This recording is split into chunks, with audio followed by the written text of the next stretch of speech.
परमपूज्य श्री राधानाथ स्वामी महाराज यांचे प्रवचन अमृतबिंदू स्वरूपात.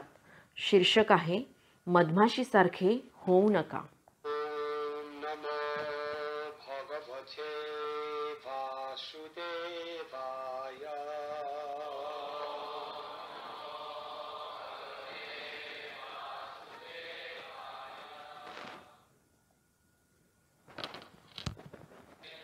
माधुकार महासर्प लोकेस्मिन् गुरुत्तमो वैराग्यं परितोषं च रक्तयाच्चिक्षया वयम्.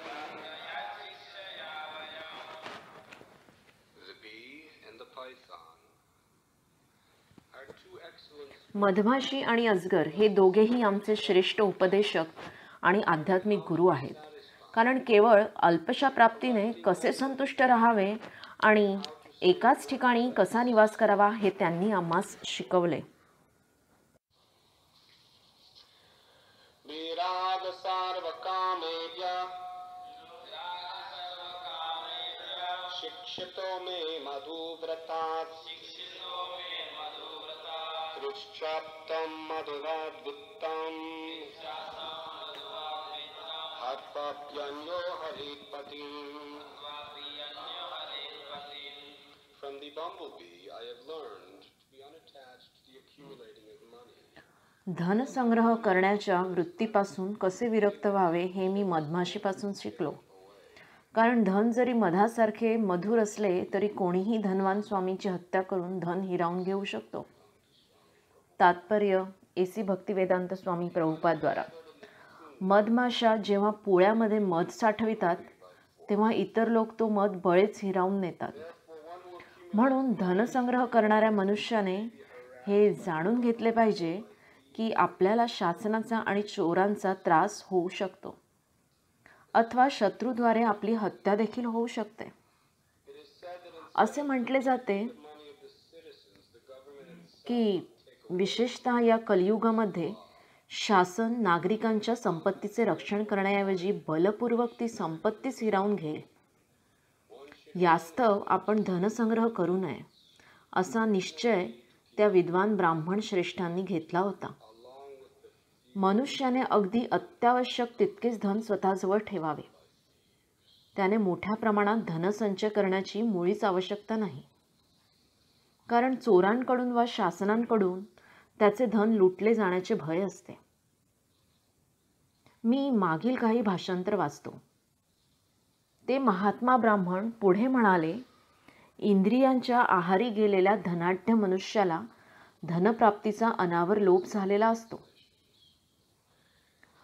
म्हणून स्वतःकडे अपरिमित ऐश्वर्य आणि धन असूनही तो सर्व प्रकारच्या भयाने ग्रासलेला असतो आणि त्यामुळे त्याला निद्रानाशाचा रोगही जडलेला असतो.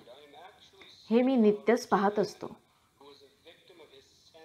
शक्तिशाली आणि धनाढ्य मानल्या जाणाऱ्या मनुष्यांना राजाचे वा शासनाचे नियम, चोर, शत्रू, कुटुंबीय, पशु, पक्षी, याचक तथा अटळ काळ या सर्वांसह अगदी स्वतःचेही अत्यंत भय वाटते. त्यामुळे ते अखंड भयाने तथा चिंतेने ग्रासलेले असतात. मानवी समाजातील बुद्धिवंतांनी भय, मोह, शोक, क्रोध, आसक्ती, निर्धनपणा आणि अनावश्यक परिश्रम इत्यादींच्या मूळ कारणाचा त्याग करावा. अनावश्यक प्रतिष्ठा आणि धनप्राप्तीची कामना हेच या सर्व विकारांचे मूळ कारण होय. मधमाशी आणि अजगर हे दोघेही आमचे श्रेष्ठ उपदेशक आणि आध्यात्मिक गुरु आहेत. कारण केवळ अल्पशा प्राप्तीने कसे संतुष्ट राहावे आणि एकाच ठिकाणी कसा निवास करावा हे त्यांनी आम्हास शिकवले. धनसंग्रह करण्याच्या वृत्तीपासून कसे विरक्त व्हावे हे मी मधमाशीपासून शिकलो. कारण धन जरी मधासारखेच मधुर असले तरी कोणीही धनवान स्वामीची हत्या करून धन हिरावून घेऊ शकतो. आचार्य ते आहेत जे जसा उपदेश करतात तसे आचरण पण करतात. अवधूत ब्राह्मण याचे उदाहरण आहे. ते आपल्याला आपल्या जीवनात वैराग्याची मोठी गरज आहे हे स्पष्ट करून सांगतात. ते या तत्वाच्या उच्चतर स्तरावरील स्वतः एक उदाहरण म्हणून जगत होते. येथे श्रीकृष्ण हे दाखवून देतात की ते त्यांच्या भौतिक प्रकृतीच्या माध्यमातून सत्य कसे उलगडतात. खरं तर दिवसाचा प्रत्येक क्षण आपल्यापुढे खूप मोठी शिकवण उलगडत असतो. पण आपण तो संदेश केवळ तेव्हाच समजू शकू जेव्हा आपण आपल्या नम्र हृदयाने हे बघू की प्रत्येकाच्या सर्वोच्च हितासाठी कशा प्रकारे श्रीकृष्ण प्रत्येक गोष्ट योजित आहेत. या जगतात कशा प्रकारे प्रत्येक गोष्ट घडत आहे हे सर्वाधिक उपदेशात्मक आहे. श्रीकृष्ण लहरीपणाने कोणतीही गोष्ट करीत नाहीत आणि प्रत्येक गोष्ट त्यांच्या निर्देशाने घडत असते. त्यामुळे प्रत्येक गोष्ट जी प्रत्येक क्षणाला सगळीकडे घडत असते त्याच्या मागे अतिशय विशिष्ट दैवी उद्दिष्ट असते. आणि श्रीकृष्ण भावना भावित असणे म्हणजे हे दैवी उद्दिष्ट समजून घेणे आणि भौतिक भावना म्हणजे मंदबुद्धी असणे. या गोष्टी केवळ वरवर पाहणे आणि असा विचार करणे की अपघाताने किंवा योगायोगाने गोष्टी घडत आहेत, त्यामागे काही अर्थ नाही किंवा आपल्या आयुष्यात जे घडत आहे त्यामागे काही कारण नाही. किंवा आपण तत्त्वज्ञानाच्या दृष्टीने तर्क करतो आणि अनुमान करतो ते सगळे काही जे आपल्या भोवती घडत आहे त्याचा अर्थ काय आहे. पण शास्त्रामध्ये वर्णन केल्याप्रमाणे शिक्षित आणि बुद्धिमान व्यक्ती त्याच्या कर्णाद्वारे बघतो. शास्त्रांकडून ऐकून, गुरूंकडून ऐकून, साधूंकडून ऐकून आपल्याला एक दृष्टी दिली जाते ज्याद्वारे आपण हे समजू शकतो की हे जगत कशा प्रकारे कार्यरत आहे आणि का आणि कसे ते आपल्याला वैयक्तिकरित्या आणि प्रत्यक्षपणे प्रभावित करते. अशा महान आत्म्यांच्या संघाशिवाय श्रीकृष्णाच्या उपदेशाचे रहस्य आपल्याला कधीच उलगडत नाही. तेव्हा सुद्धा जेव्हा श्रीकृष्ण स्वयं प्रत्यक्ष बोलत असतात, आध्यात्मिक गुरु आणि महान आत्म्याच्या मदतीशिवाय जे बोलले गेले आहे ते आपण समजू शकतो. म्हणून म्हटले गेले आहे की तद्विज्ञानार्थं सुगुरुम एव अभिगच्छेत्. आध्यात्मिक गुरूंच्या मदतीशिवाय कोणीही वेदाचे ज्ञान प्राप्त करू शकत नाही, वेद समजू शकत नाही, हे श्रीकृष्णांनी भगवद्गीतेत म्हटले आहे. जर तुम्हाला कशाचे सत्य जाणून घ्यायचे असेल तर तुम्हाला आध्यात्मिक गुरूंकडे जावे लागेल आणि नम्रपणे विचारावे लागेल आणि त्यांचा सेवक, त्यांचा दास व्हावे लागेल. जर तुम्ही हे करू इच्छित नाही तर दुसऱ्या शब्दात एका शिष्याचा संपूर्ण भाव म्हणजे नम्रता आणि समर्पण होय. जितक्या प्रमाणात तुम्ही नम्र आणि आज्ञाधारक असाल तितक्या प्रमाणात तुम्हाला ज्ञान उलगडू शकेल. आणि जर तुम्ही नम्र आणि आज्ञाधारक नसाल तर तुमच्याजवळ महान गुरु असतील पण तुम्हाला काहीच समजणार नाही. जेवढे तुम्ही नम्र आणि आज्ञाधारक असाल तेवढे ज्ञान तुम्हाला उलगडू शकेल. आणि जर तुम्ही नम्र आणि आज्ञाधारक नाही तर तुमच्याजवळ महान आध्यात्मिक गुरु असतील पण तुम्हाला काहीच ज्ञान मिळणार नाही. येथे तुम्ही बघाल गुरूंची योग्यता, पात्रता आणि शिष्याची पात्रता. गुरु हे आत्मसाक्षात्कारी असलेच पाहिजे. त्यांनी त्यांच्या मागील वरिष्ठांकडून जे ऐकले आहे तेच सांगितले पाहिजे. ते जे सांगतात त्याचे अनुसरण त्यांनी केलेच पाहिजे. असा व्यक्ती सत्य सांगू शकतो. पण जोपर्यंत तुम्ही खरे शिष्य नाही तोपर्यंत जरी तुमच्याजवळ महान आत्मसाक्षात्कारी खरे आध्यात्मिक गुरु असतील तरी तुम्ही काहीच समजू शकणार नाही. शिष्याची योग्यता म्हणजे समर्पण आणि नम्रता होय. श्रीकृष्ण म्हणतात तुम्ही नम्रपणे विचारलेच पाहिजे आणि सेवा केलीच पाहिजे. याचा अर्थ जितक्या प्रमाणात तुम्ही आज्ञाधारी नम्र दास व्हाल तितक्या प्रमाणात तुम्ही कोणत्याही खोट्या प्रतिष्ठेच्या भावनेपासून मुक्त आहात. जितक्या प्रमाणात तुम्ही तुमचे मागील शिक्षण, तुमची मागील प्रतिभा म्हणजे कितीतरी शून्य आहेत असे समजाल, ज्याला काहीच अर्थ नाही असे समजाल, तितक्या प्रमाणात तुम्ही ऐकू शकाल. जितक्या प्रमाणात तुम्ही स्वतःला श्रेष्ठ समजाल, जितक्या प्रमाणात तुम्ही स्वतःला शिक्षित समजाल, जितक्या प्रमाणात तुम्ही स्वतःला माहीत आहे असे समजाल, तितक्या प्रमाणात तुम्ही ऐकू शकणार नाही. come to a view. तुम्ही अडथळा निर्माण करताय, One way धरण बांधताय is just त्या अमृताच्या नदीवर, जी श्रीकृष्णांच्या मुखातून त्यांच्या भक्तांद्वारे तुमच्या हृदयात वाहते आहे. म्हणून प्रत्येकाने नम्रपणे, आधारकपणे, समर्पणाने श्रवण केले पाहिजे आणि त्या श्रवणातून बघितले पाहिजे. समर्पण भावनेने महान अधिकारी श्रेष्ठ व्यक्तीकडून श्रवण करून आपल्या प्रत्येकाला वैयक्तिकरित्या तसेच संपूर्ण सजीव सृष्टीला एकत्रितरित्या मिळणाऱ्या कृपेनुसार आपण समजू शकू कशा प्रकारे श्रीकृष्ण या जगतातील प्रत्येक गोष्ट योजित आहेत. आपण तर्क करणे, अनुमान करणे सोडून दिले पाहिजे की आपल्याला काय आवडते, काय चांगले आहे, आपल्याला काय वाटते भगवंतांनी हे करायला हवे आणि भगवंतांनी काय करायला नको. एका रात्री कार सेंटर येथे कुणीतरी खूप गंभीरपणे विचारत होते की महाभारताच्या टेलिव्हिजनवरील मालिकेचे शेवटचे काही भाग बघून कितीतरी लोक श्रीकृष्णांना राजकारणी समजून श्रीकृष्णांची टीका करीत होते. मी ही मालिका बघितली नाही. ते विचार करीत आहेत की श्रीकृष्ण का बरं राजकारणी आहेत. त्यांनी असे असायला नको. त्यांनी आम्हाला ते जसे हवे तसे असायला हवे. त्यांनी तसे असायला नको जसे त्यांना वाटते. त्यांनी आम्हाला ते जसे पाहिजे तसे असायला हवे. आम्हाला वाटते की त्यांनी या राजकारणात संमलित नसावे. त्यामुळे यात काहीतरी चूक आहे. आपण कोण आहोत भगवंतांची पारख करणारे, जे भगवंत सर्व नियंत्रकाचे सर्वोच्च नियंत्रक आहेत, सर्व सृष्टीचे स्रोत आहेत आणि सर्व कारणांचे कारण आहेत.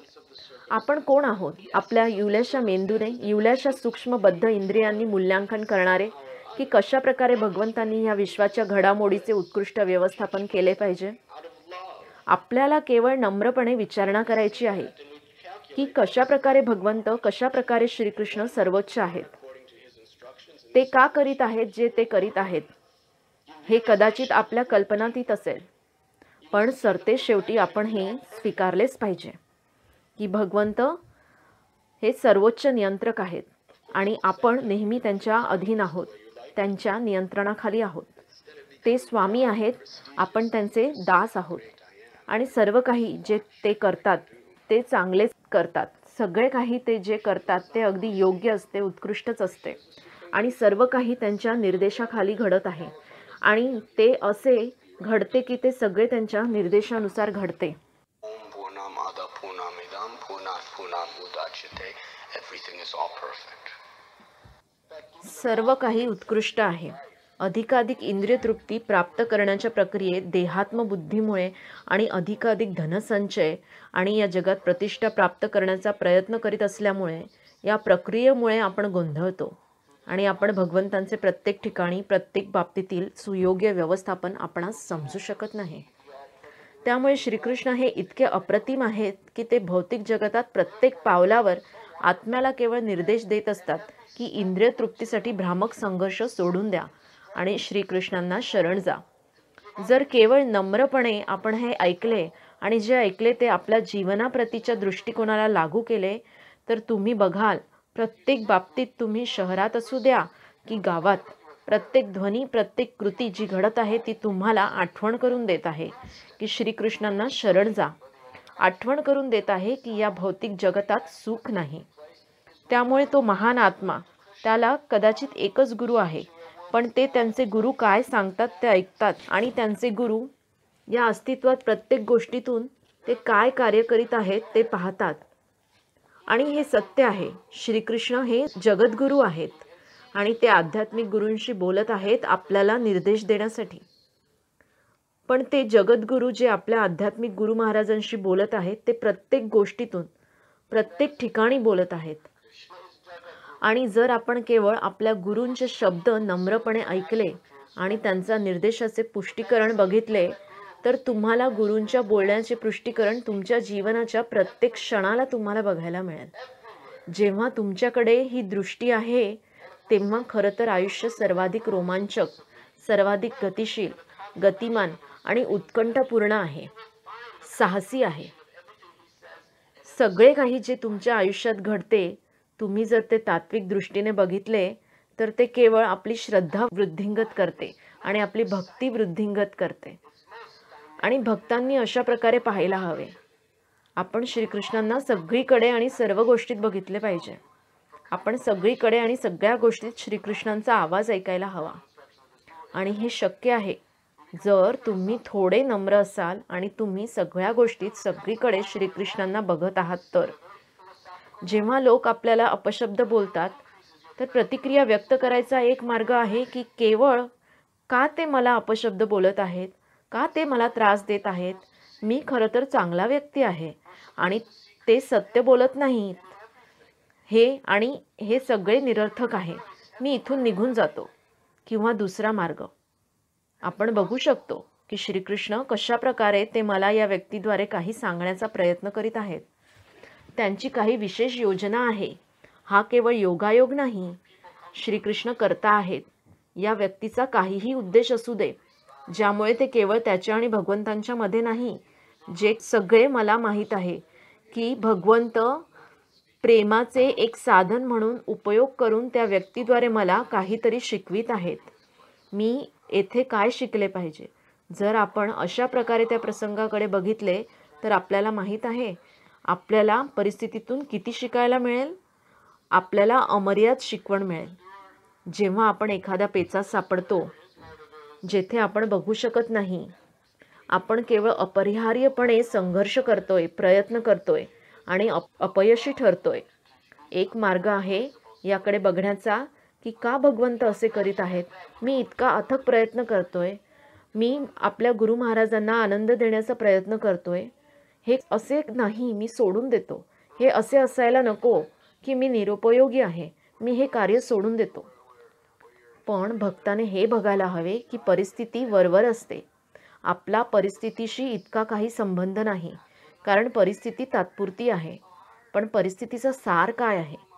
परिस्थितीचा सार हा आहे की श्रीकृष्ण हे सर्वोच्च नियंत्रक आहेत आणि प्रेमाने आपल्याला काही शिकवण्यासाठी ते हे घडवत आहेत. आणि आपण हे बघितले आणि आपण मूल्यांकन केले की माझे गुरु महाराज मला काय शिकवित आहेत, त्यांच्या उपदेशानुसार या परिस्थितीतून मला काय शिकायचे आहे. आपण शिकू आणि आपला साक्षात्कार खोलवर विकसित होईल. पूर्ण पुरुषोत्तम भगवानची परिपूर्णता तुम्ही बघाल. साहजिक आहे हे असेच राहणार. जेव्हा सगळे काही आपल्याला पाहिजे तसे होत आहे तर आपण असा विचार करू की केवळ बघा मी किती महान आहे, सगळेजण बघा मी काय करू शकतो. आणि अभिमानी आणि प्रतिष्ठित बनण्यापेक्षा तत्वज्ञानाच्या दृष्टिकोनातून हे बघितले पाहिजे की श्रीकृष्ण हे सर्वोच्च नियंत्रक आहेत. मी अपात्र आहे तरी पण कसेही करून श्रीकृष्ण सगळे काही घडवत आहेत, योग्य घडवत आहेत. हे कसे शक्य आहे. श्रीकृष्ण मला काय शिकवू इच्छितात. कदाचित ते इच्छितात की मी याचे मूल्यांकन केले पाहिजे की जसे मला थोडे पण यश मिळाले तर माझा अहंकार कसा वाढतो. श्रीकृष्ण माझी परीक्षा घेत आहेत. आपल्याला सांगायला, आपल्यासमोर प्रकट करायला त्यांच्याकडे उपदेश आहे. हे सत्य आहे. जीवनातील प्रत्येक प्रसंग हा अनुभव आहे जो आपल्याला शिकवतो, जे श्रीकृष्ण आपल्याला प्रेमाने शिकवतात. हे आपण नम्रपणे साधूंकडून ऐकले तर आपल्याला समजू शकेल. त्यानंतर आपण आपल्या कानांनी बघू. तर येथे महान अवधूत ब्राह्मण वर्णन करीत आहेत की ते एका मधमाशी आणि अजगरापासून काय शिकले. आता मधमाशी हा क्षुल्लक जीव. या जगात दिवसातून किती वेळा लोक मधमाशीकडे बघतात. या जगात रोज लाखो लोक मधमाशीला उडताना बघतात आणि ते काय विचार करतात ते काहीच विचार करीत नाही. ते तिच्याकडे लक्ष देखील देत नाहीत. किंवा जास्तीत जास्त ते विचार करतात, ओ मला आशा आहे की मला ही चावणार नाही, डंख मारणार नाही, असे काहीतरी. पण येथे महान ब्राह्मण अवधूत वर्णन करीत आहेत की जीवनाबद्दल सगळे काही ते मधमाशीचे निरीक्षण करून शिकले. ते भौतिक अस्तित्वाबद्दल सगळे काही शिकले. कथेचे तात्पर्य काय आहे ते केवळ मधमाशीचे निरीक्षण करून शिकले. समजण्याचा प्रयत्न करा. हा संपूर्ण समाज जर आपण केवळ समजलो की मधमाशी आपल्याला काय सांगत आहे, श्रीकृष्ण मधमाशीद्वारा जो संदेश देत आहेत तो केवळ आपण ऐकला तर तेथे चिंता राहणार नाही, तेथे हिंसा होणार नाही. या जगात प्रत्येकजण प्रतिष्ठा आणि धनसंचय करण्यासाठी वेडा आहे. खरं तर संपूर्ण जग या आधारावर फिरतंय. फायदा, पूजा, प्रतिष्ठा याला प्रभुपाद सूक्ष्म कामजीवन म्हणायचे. या मानवी समाजात प्रत्येक ठिकाणी आणि प्रत्येकाच्या मागे प्रेरणा आहे. या जगातील युद्ध, धार्मिक युद्ध देखील हे कोण्या धार्मिक तत्वावर आधारित नाहीत, तर ते केवळ प्रतिष्ठा आणि संपत्तीसाठी असलेल्या लोभावर, इच्छेवर आधारित आहेत. सगळ्या संपत्तीपैकी सगळ्यात मोठी संपत्ती ही जमीन आहे. राष्ट्रे एकमेकांविरुद्ध लढत आहेत, एकमेकांना जिंकत आहेत, बॉम्ब बनवत आहेत, रोज लाखो रुपये, लाखो डॉलर खर्च करून न्यूक्लिअर बॉम्ब, न्यूक्लिअर शस्त्रे बनवत आहेत. कारण केवळ त्यांना जास्तीत जास्त जमीन वाचवायची आहे आणि जास्तीत जास्त जमीन मिळवायची आहे. जी जमीन ही संपत्ती आहे. या प्रक्रियेने ते मोठी प्रतिष्ठा मिळवतात आणि या खोट्या अभिमानामुळे ते विचार करतात की ते स्वामी आहेत, भोक्ता आहेत. हे झाले मोठ्या स्तरावर. आणि छोट्या स्तरावर अथक परिश्रम करीत आहेत, संघर्ष करीत आहेत, इतका त्याग करीत आहेत, इतके कष्ट करतात आणि इतके दुःख आणि वेदना सहन करतात आणि स्वतःला पुण्य आणि पाप कर्मांमध्ये इतके अडकवून घेतात. कोणत्या उद्दिष्टासाठी? तर प्रतिष्ठेसाठी. लोक भुकेले आहेत, वेडे आहेत, ते संपत्ती आणि प्रतिष्ठेसाठी लोभी आहेत. धार्मिक लोक देखील प्रतिष्ठेमागे वेडे आहेत. अशा प्रकारे आपण मूल्यांकन करू शकतो की जर या जगातील एका सामान्य व्यक्तीचा प्रत्यक्षात जर अभ्यास केला तर आपल्याला कळेल की ही त्यांची मानसिकता आहे. जेव्हा आपण महाविद्यालय आणि शाळेत जातो तर तेथे सगळे जे आपल्याला शिकवले जाते ते म्हणजे संपत्ती आणि प्रतिष्ठेचा महान गौरव, कीर्ती आणि कशा प्रकारे शिकण्यासाठी आपण इतका त्याग केला पाहिजे की जेणेकरून आपण भविष्यात जास्तीत जास्त प्रतिष्ठा आणि संपत्ती मिळवू शकू.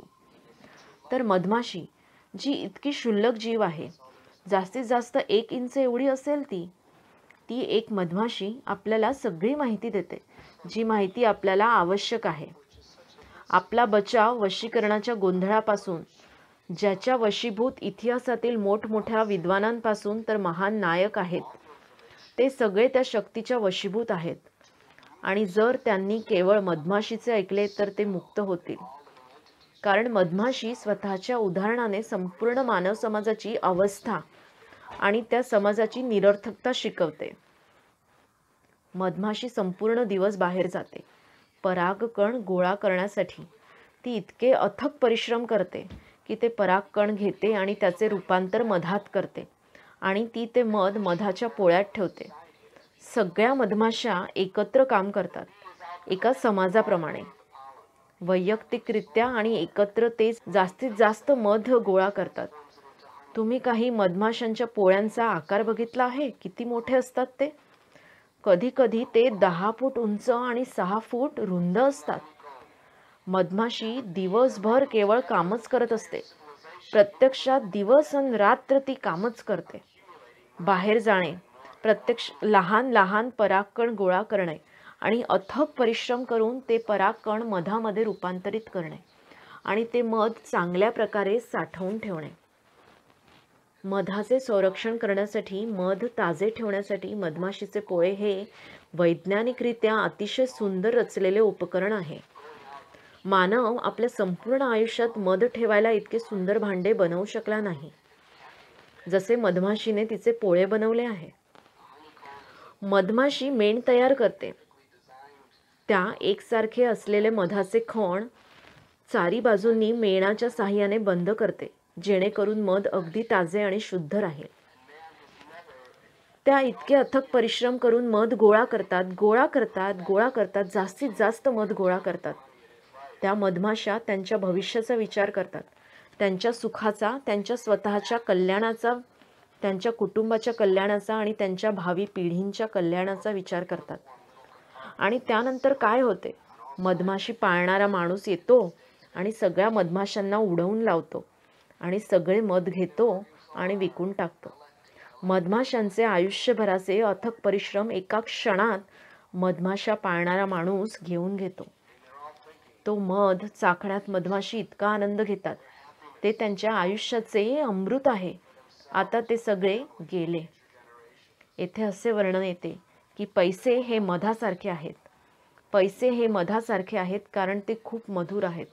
पैशाच्या सहाय्याने, पैशाच्या माध्यमातून आपल्याला सगळ्या प्रकारची इंद्रिय तृप्ती उपलब्ध होते. इंद्रिय तृप्ती इतके मधुर काही नाही आणि इंद्रिय तृप्तीचे साधन आपल्याला पैशामुळे उपलब्ध होते. त्यामुळे पैसे हे मध आहे. पण पैसे त्याच प्रकारचे मध आहे.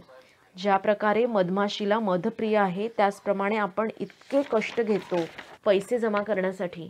आपण आयुष्यभर इतके कष्ट घेतो केवळ जास्तीत जास्त धनसंचय करायला आणि प्रतिष्ठा मिळवायला.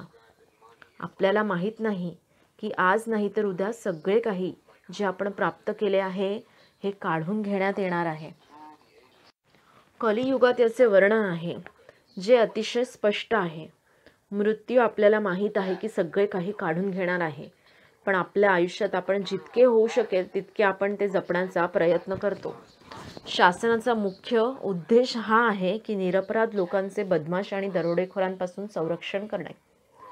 संस्कृतमध्ये प्रशासक तो आहे जो नागरिकांचे संरक्षण करतो, ज्यांना क्षत्रिय म्हटले जाते. क्षत्रियाचा शब्दशः अर्थ हा आहे की जो शारीरिक दुखापत आणि दुःखांपासून संरक्षण करतो. आता सगळ्यात जास्त दुःखद काय आहे?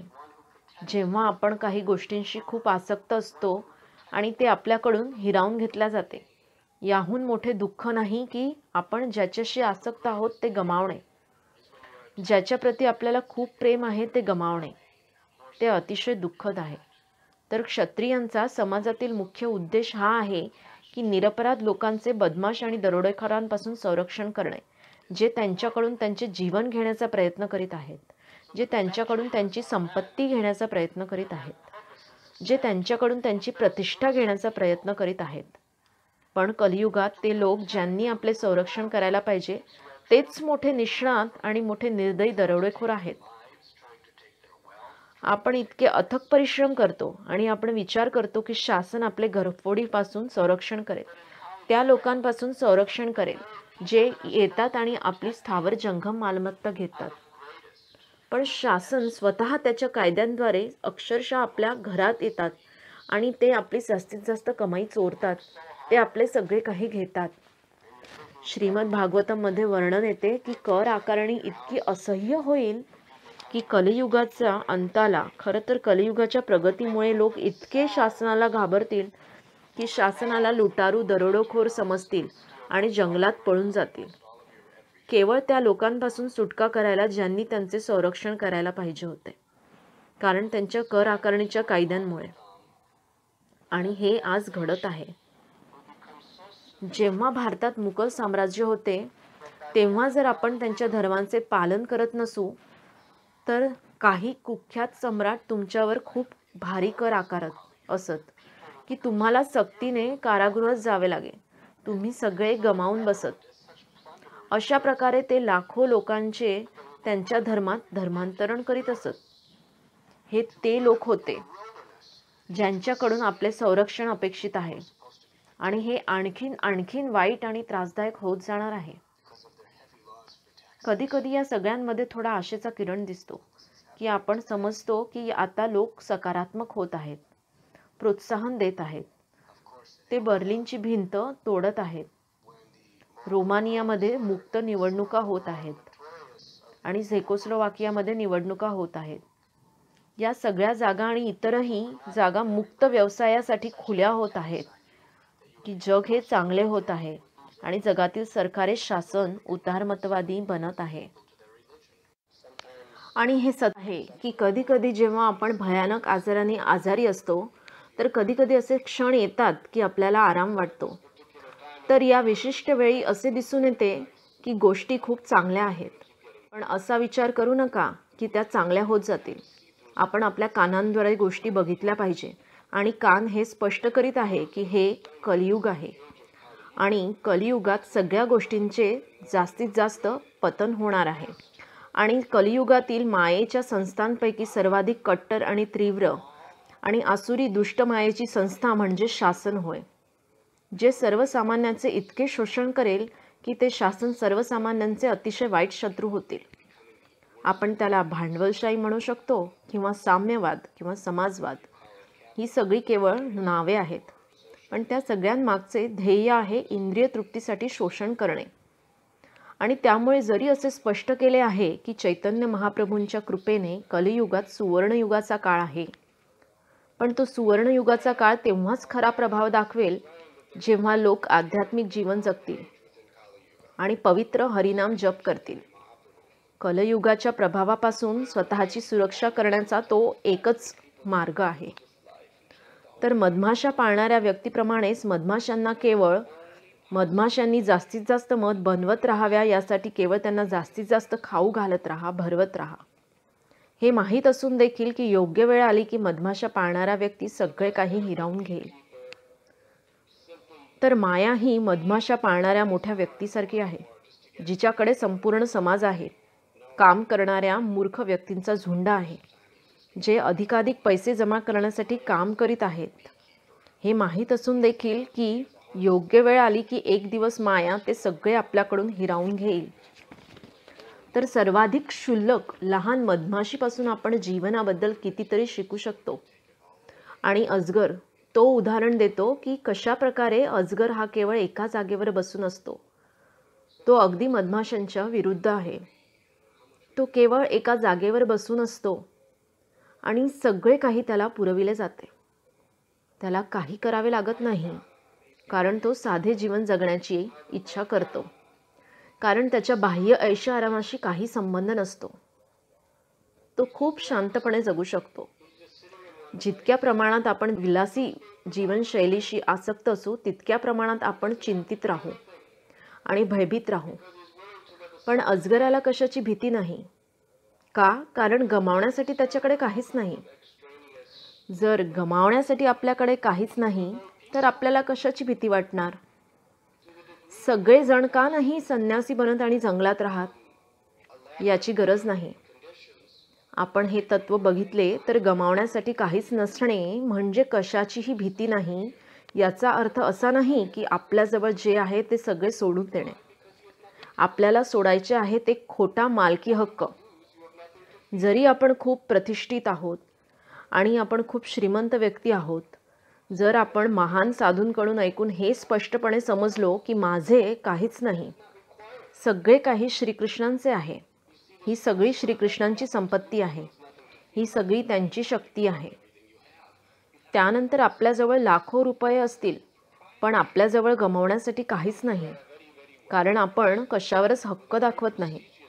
आणि जर आपल्याजवळ गमावण्यासाठी काहीच नाही तर आपल्याला कशाचीच भीती नाही. आपण बघतो की अजगर हा तो आहे जो स्वतःसाठी कोणत्याही गोष्टींपासून विरक्त आहे. त्यामुळे तो अतिशय साधे जीवन जगण्याची इच्छा करतो, अतिशय शांत आणि निर्भय जीवन. श्रील प्रभुपाद आपल्याला सांगतात की एक संत व्यक्ती आहे, तर श्रीकृष्णांची इच्छा आहे की त्याने झाडाखाली राहावे, तर ती संत व्यक्ती महालात वास्तव्य करण्याशी आसक्त नाही होणार. आणि तो झाडाखाली राहण्याशी आसक्त नाही जर त्याने महालात वास्तव्य करावे अशी श्रीकृष्णांची इच्छा आहे. तर ते केवळ श्रीकृष्णांशी आसक्त आहेत. जर श्रीकृष्णांची इच्छा आहे की आपण महालात राहावे, तर आपण असा विचार करायला हवा की हा महाल माझा नाही, हा भगवंतांचा आहे. जी काही प्रतिष्ठा मला देण्यात येत आहे ती भगवंतांची आहे. सगळे काही भगवंतांचे आहे. सर्व लोक महेश्वरम. काहीच माझे नाही. जर माझे काहीच नाही तर माझ्याकडून काहीच हिरावून घेणे शक्य नाही. आणि माझ्याजवळ काहीच नाही जे हिरावून घेता येईल, तर तेथे कशाची भीती नाही. अशा प्रकारे आपण राजा बनू शकतो आणि साधी राहणी उच्च विचार या तत्वानुसार जीवन जगू शकतो. श्रीमद भागवतम महान संन्यासांच्या कथा प्रस्तुत करते, उदाहरणार्थ कर्दम मुनी, नारद मुनी. पण श्रीमद भागवतममध्ये किती कथा या महान सम्राटांच्या कथा सांगितल्या आहेत, जसे परीक्षित महाराज, युधिष्ठिर महाराज, ऋषभदेव, भरत, प्रियव्रत, अंबरीश आणि ध्रुव महाराज आणि प्रल्हाद महाराज, महाराज नेमी. श्रीमद भागवतममधील सर्वाधिक कथा या महान सम्राटांच्या शुद्ध भक्तीबद्दल आहेत, ज्यांचा त्यांच्याजवळ राजेशाही महाल आहेत, अमर्याद प्रतिष्ठा, प्रचंड प्रमाणात दुसऱ्यांवर प्रभाव, अप्रतिम कुटुंब. श्रीमद भागवतम वर्णन करते की त्यांची साधी राहणी आणि उच्च विचार होते. ते या पृथ्वीवरील सर्वात साधे जीव होते. का?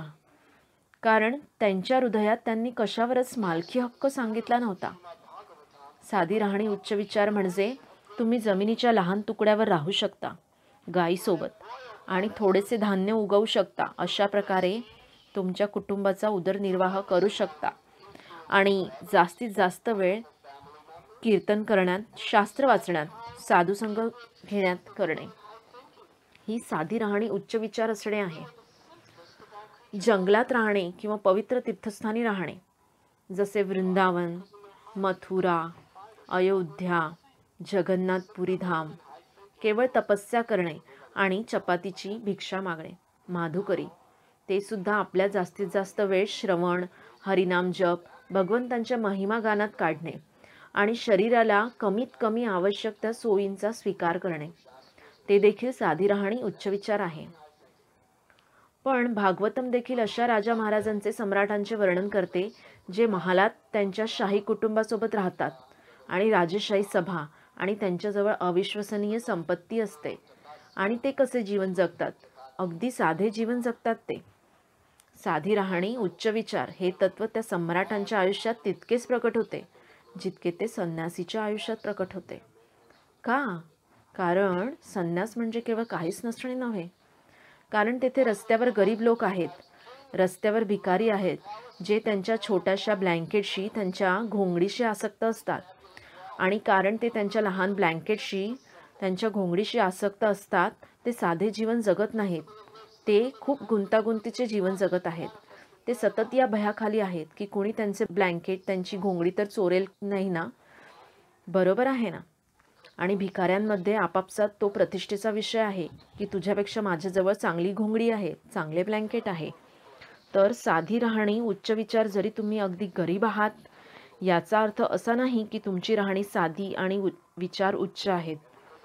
आणि जर तुम्ही अतिशय श्रीमंत व्यक्ती आहात तर याचा पण अर्थ हा नाही की तुम्ही त्या तत्वानुसार जगत नाही आहात. साधी राहणी उच्च विचार हा आपल्या जाणीवेचा, आपल्या मानसिकतेचा प्रश्न आहे. आणि हे तो ब्राह्मण अजगरापासून शिकला. तो केवळ त्याच समाधान मानतो जे त्याला श्रीकृष्णांनी प्रदान केले आहे, हे समजून की सगळे काही श्रीकृष्णांचे आहे. त्यामुळे तो काहीच गमावले तर त्याचे दुःख करीत नाही आणि काही मिळाले तर तो आनंदित होत नाही. तो केवळ हा विचार करतो की श्रीकृष्ण, मी तुमच्या वतीने हे कार्य करीत आहे. आणि भागवतममधील राजे महाराजे अशा प्रकारेच जीवन जगले. सर्वाधिक प्रख्यात लोकांनी सर्वोच्च उदाहरण आपल्यासमोर मांडलेत. जेव्हा आपल्याजवळ काहीच नाही आणि जेव्हा आपल्याजवळ गमवायला काहीच नाही तर आपल्याला कशाचेही भय नाही. आणि जेव्हा आपल्याला भयाचे कारण नाही तर आपण शांत राहू. आपल्या जीवनात चिंता, काळजी राहणार नाही, तर आपण वैकुंठात आहोत. आणि सत्य हे आहे की काहीच आपले नाही. सत्य हे आहे की आपल्याजवळ गमवायला काहीच नाही. आणि सत्य हे आहे की आपण वैकुंठात आहोत. पण भौतिक आसक्तीमुळे आपण विसरलो आहोत. अशा प्रकारे पृथ्वीवरील या सर्वाधिक क्षुल्लक आणि नीच प्राण्याद्वारे श्रीकृष्ण आपल्या प्रत्येकाला उच्चतर तत्त्वज्ञान सांगत आहेत. केवळ त्याचा संदेश ऐकून आपण कधीच गोंधळणार नाही, कधीच भ्रमित होणार नाही, तर आपण भगवत धामाच्या मार्गावर अग्रसर राहू. कोणाला काही प्रश्न आहे?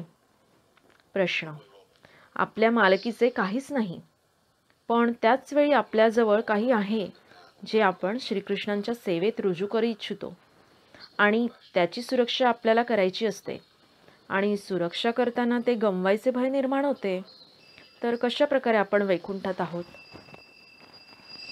तुम्ही ते बाळगत नाहीत. तुम्ही श्रीकृष्णांच्या वतीने सोयी सुविधांचा उपयोग करीत आहात.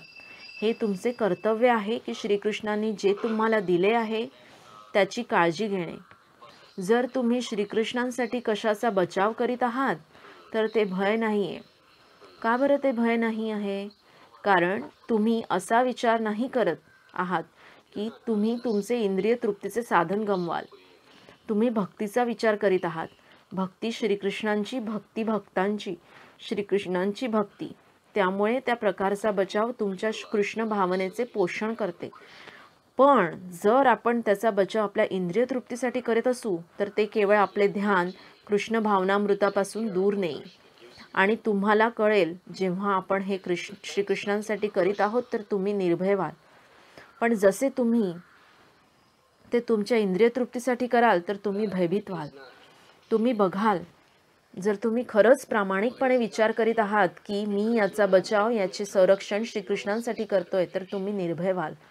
पण जसे तुम्ही तुमच्या स्वतःच्या प्रशंसेचा, तुम्ही तुमच्या स्वतःच्या फायद्याचा, स्वतःच्या सन्मानाचा, स्वतःच्या शारीरिक मानसिक परिस्थितीचा विचार करायला सुरुवात कराल तर लगेचच तुम्ही खूप भयभीत व्हाल. आणखीन कोणाला काही प्रश्न आहे?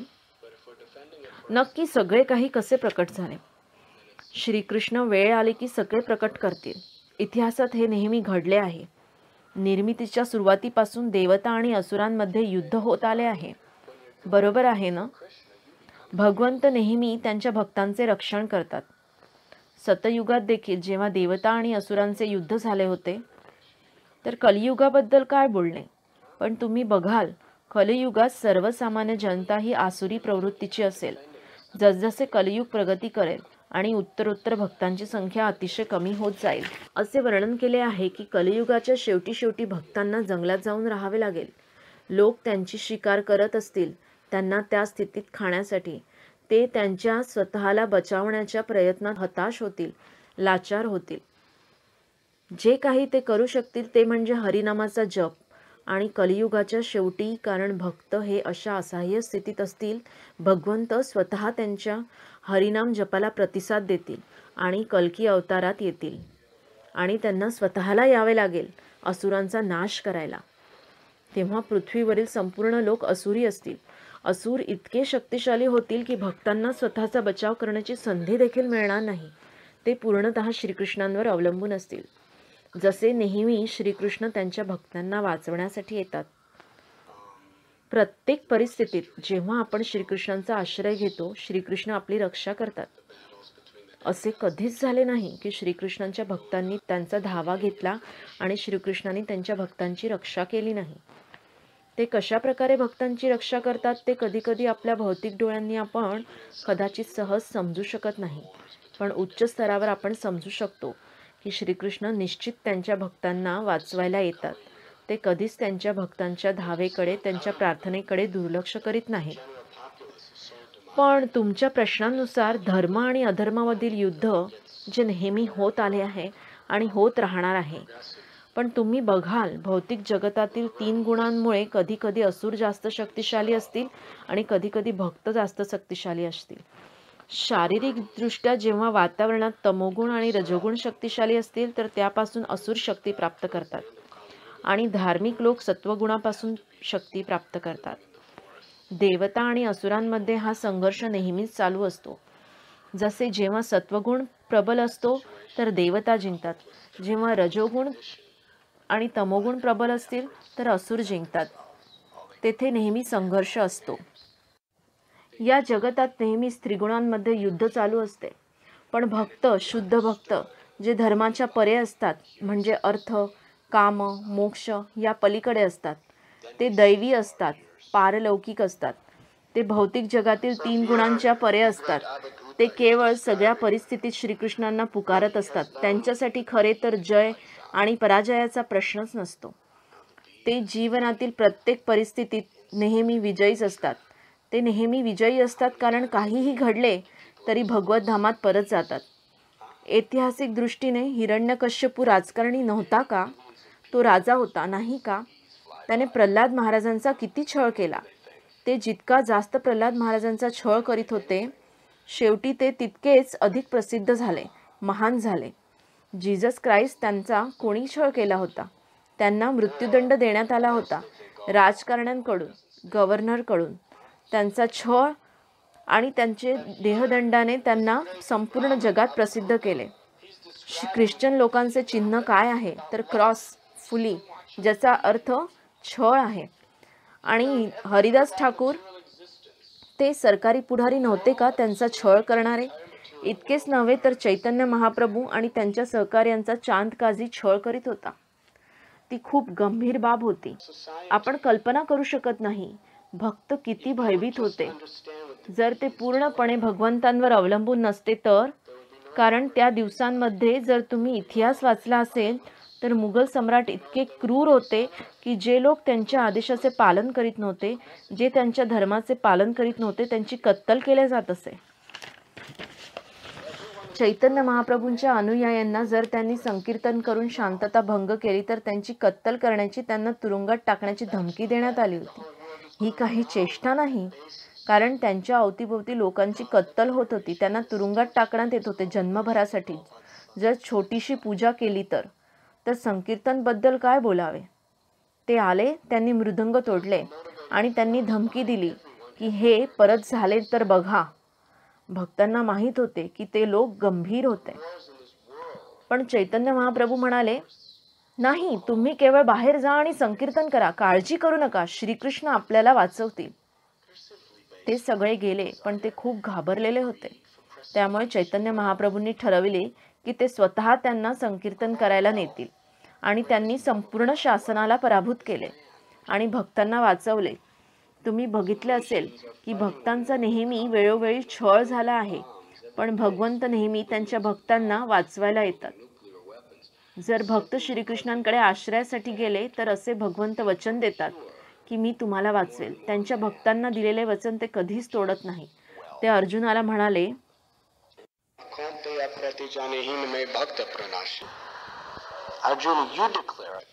अर्जुन, तू घोषित कर की मी नेहमी माझ्या भक्तांचे संरक्षण करतो.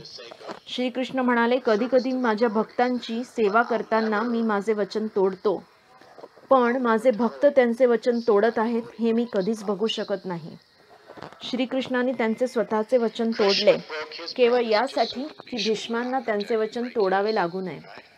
श्रीकृष्णांनी प्रतिज्ञा केली होती की मी युद्धात शस्त्र उचलणार नाही आणि भीष्मांनी प्रतिज्ञा केली होती की मी श्रीकृष्णांना त्यांची प्रतिज्ञा तोडण्यास भाग पाडेल.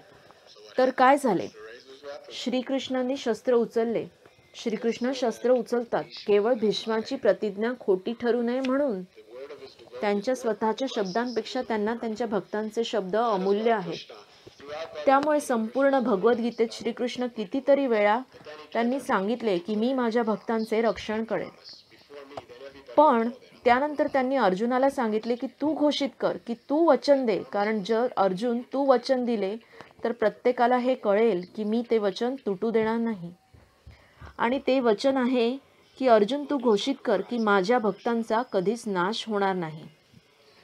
मी नेहमी त्यांना वाचवायला तेथे असेल. भक्त तो आहे जो श्रीकृष्णांकडे मदतीसाठी धाव घेतो. आपल्याला तो विश्वास असलाच पाहिजे. संपूर्ण इतिहासात जेव्हा भक्त सर्वाधिक हताश असतात आणि संपूर्ण प्रतिकूल परिस्थितीत असतात तर श्रीकृष्ण नेहमी तिथे त्यांच्या मदतीला असतात. आणि अशा प्रकारे श्रीकृष्ण त्यांच्या भक्तांची स्तुती करतात, हे दाखवून की त्यांचे भक्त कधीच त्यांच्यावरील निष्ठा सोडत नाहीत, गमावत नाहीत, कधीच श्रीकृष्णांप्रती भक्तिभाव सोडत नाहीत आणि नेहमी प्रत्येक परिस्थितीत श्रीकृष्णांप्रती एकनिष्ठ राहतात. धन्यवाद. हरे कृष्ण.